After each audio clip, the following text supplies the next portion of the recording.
Well, for more, Mark Kimmitt joins us from Washington. He's a former U.S. Deputy Assistant Secretary of Defense for Middle East Policy. Thanks so much for being with us.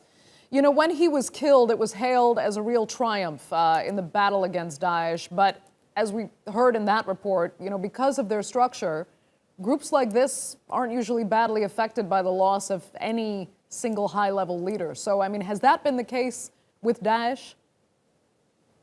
Well, I think what was significant with the death of Baghdadi was that, to a great extent, ended the caliphate.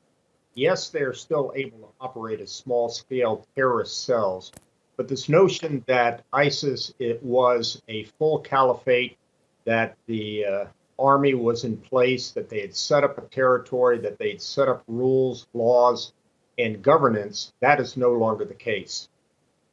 What about, you know, Afghanistan? Do you worry about the rise of Daesh there? I mean, the U.S. wants out. The country is not secure. And Daesh and the Taliban are actually pretty well ideologically aligned. Is that where Daesh could now potentially find a new stronghold?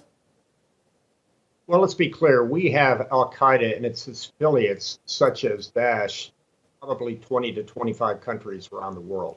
It is becoming more significant inside of Afghanistan. And as you say, this potential alignment with the Taliban makes that not only more dangerous, but also could throw a monkey wrench into the peace negotiations, because America is committed to going against Daesh, regardless of the Taliban's desire to ask the Americans to leave.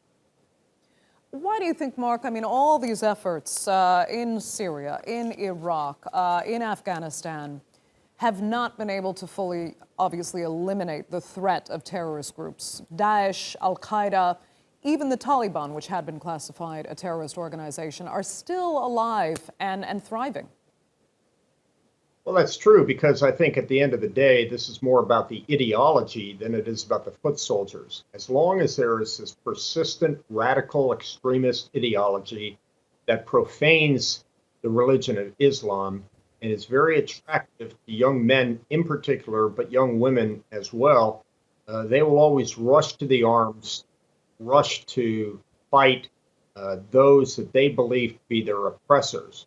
And until that ideology is wiped out, we will continue to see this threat for generations to come.